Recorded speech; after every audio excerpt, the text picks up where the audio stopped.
Hey everyone, I want to talk about all the mistakes I made when I was going through sensorimotor recovery and all the things I wish I would have known when I first started going through this around 4 years ago, the common mistakes I see when I'm working with people, and why every single sensorimotor sufferer tends to come in and say the same exact thing to me, which is, when I've been working with someone, the main thing they've been going for are exposures.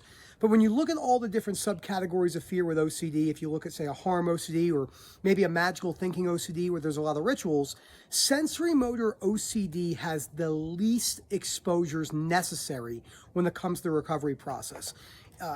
Next besides that would be existential, self-harm OCD. Some documentaries can be here and there, but it really comes down to unconditional self-life other acceptance, and especially with sensorimotor, unconditional life acceptance and breaking down fairness and deservingness and realizing that noticing the sensation isn't as horrible as we think it is. I'm obviously outside today. It's a little bit nicer. We had some really crazy weather last week. It was in Celsius. It was in the -8 to -10 degrees Fahrenheit, -20 something degrees Celsius, maybe like -24 or something like that. I mean, it was brutally cold. So I'm out here in the sun. It's a beautiful day, and I thought I would make this video for you guys. So before I go any further, please subscribe, hit that like button, comment down below. Let me know what you think about this video. This is specific to anyone who has bodily sensation, OCD-focused fears. So this is for breathing, swallowing, saliva, heartbeat, your palate, your bladder sensations, and then anything else like a bodily hyper-awareness or a body part hyper-awareness of like your hands when you move, hyper-awareness of your consciousness, which comes with like a depersonalization and derealization feeling. I'm going to do a separate video on that particular fear, but this one specifically, I'm primarily targeting, I call them the big five: breathing, swallowing, salivating, heartbeat, and blinking. And then say your bridge of your nose or awareness of the way a limb is on your body. And before I go any further, on top of that, if you're interested in our coaching and webinar services, we have a sensorimotor webinar coming up. I believe it is March 22nd, I believe. It's the Thursday before I go to Miami. And that will be on Tuesday, 8:30 p.m. UK time per usual. And you can email info@ocdrecovery.com. Please come, it'll be really good. Lots of great insight about my specific journey, how I recovered from sensorimotor OCD, how it took me 2-3 years to really understand that the belief was the thing that was holding me back. And let's jump right into it.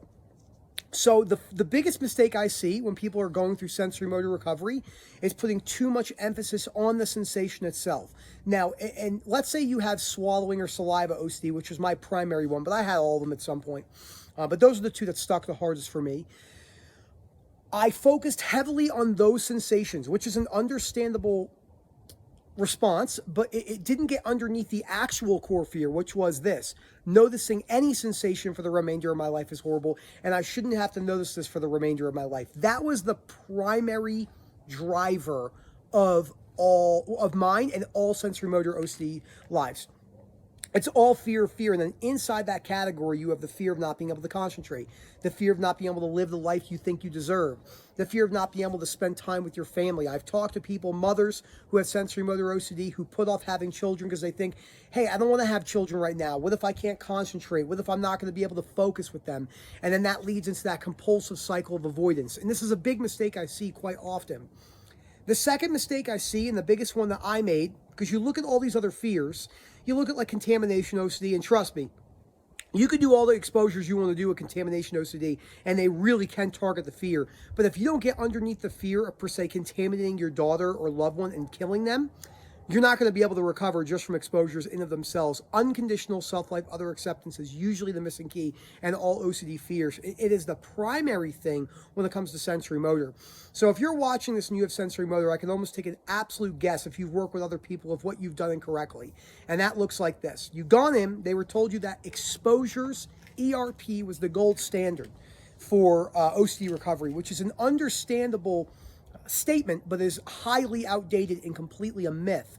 Now, this is very hard for people to hear but if you look deep inside yourself, not in an OCD sense, and you take an honest assessment for people who have done exposure courses, are you where you want to be? 99.9% of the answer is no, and that's okay. So let's say you have breathing OCD, okay, and you have the fear of manually breathing for the rest of your life. That all day long. And then the fear of it just being there for the remainder of your life. That catastrophizing and overgeneralization, that black and white, this is the worst thing ever and I can't stand it. Now, you're going to breathe for the remainder of your life. Now, are there people that come in that are so scared of their breathing where I set up some mini little exposures to where I have them, hey, look, I want you to notice your breathing for 10 minutes in the bed and just be aware of it. Absolutely, but that runs amok if it's not handled the right way. And the reason why it becomes problematic is quite simple. That person starts to get relief from that, and then they attach a false idea that meditating their sensation will make it go away and habituate. You'll never hear me use the word habituate. And the reason why I don't use the word habituate is because habituate in the terminology means to never notice for the remainder of one's life. That is not the goal of any OCD and anxiety recovery journey. Yes, that is a huge benefit to never be hyper aware again, but that's actually not what the recovery journey is about.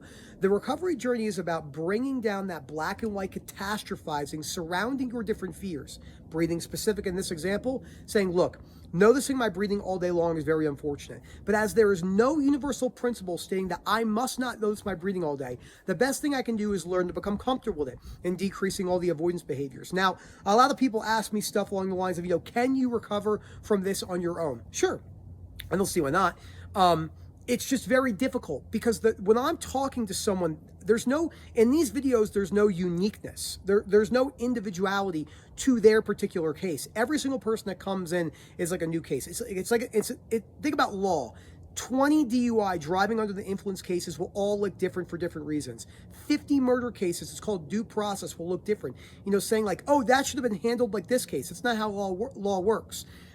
OCD recovery is the same way. You could have 50 people with breathing OCD that are all presenting in 50 different ways that usually needs a unique individual approach that looks at exactly what the person doing in their own life. So yes, obviously the core fear is being stuck for the remainder of one's life, but the uniqueness of your specific exposures usually needs some tweaking to look into, because there's a lot of things out there that I didn't think were exposures, but ended up being massive exposures in my life. Avoidance behavior, sorry, I mixed the words up there. Massive avoidance behaviors. So those were the main things I wanted to cover in the beginning. The third mistake that I see constantly, and the third mistake that I made, was constantly trying to self-reassure yourself that it's okay because everyone else breathes. So this is what's called trying to prove to oneself why you shouldn't be scared. But you are still at your core scared. I have a lot of people that come in and say, hey, look, everyone breathes, I know that. You'll never hear me say that in my videos, and you'll never hear me give that as a recommendation. Although there is applicability to that, and there is truth behind it, that's not going to unlatch it because you yourself, Sally, John, Nick, Brian, Nicole, whoever it is, you people, you are afraid of being stuck for the remainder of your life, not the strangers or not your family members. So trying to convince yourself that it's okay because everyone else breathes or salivates or swallows or eye blinks can only give you a minor insight into why you're stuck, but it has no individual meaning to why the person, say myself, is so afraid of noticing their saliva for the remainder of their life. The fourth thing I see that's wrong, and this is not just for sensorimotor, this is for all fears, is deservingness and fairness. So thinking that life owes us something, that we deserve to have the things that we want in our life. And this is a slippery slope because life, as we all know, isn't fair. And I always use the example of a straight line. I use this example in a lot of my videos. There is a line, and inside of that line is rational, philosophical perspectives of life, okay? No black and whites, no absolutes, okay? The only black and white that really could say is we all know we die. But almost everything else is up to interpretation. But the further you move from that line with demandingness and overgeneralizations and black and white thinking, the more potential irrational beliefs and emotional distress you'll have. That's chronic anxiety, shame, guilt, depersonalization, derealization, groinal responses, chronic depression that you're afraid won't go away, just like a sensory motor, the fear of feeling depressed for the rest of your life, and everything else in between. But it's very important to realize that the closer you are to this line, you don't lose your emotional capacity. A lot of people say that. I hear this in New York Times bestsellers. Stoicism is a loss of your emotion. That's a completely incorrect statement. Stoicism, in my opinion, is the best way to live your life. And the reason why living stoically is so key is because it allows you to go towards things in your life that cause you severe distress and break those down philosophically, while also understanding that agreement doesn't mean acceptance. That's the other key. The further people move away from that line, like way out here, strong, irrational, black and white beliefs, oh, this is terrible, I should never have sensory motor, why am I noticing this, I don't deserve this. It's very simple to break this down. I sit down with the person, I say, why do you not deserve it? Prove it to me. Scientifically. Not opinion. Scientifically. They can't.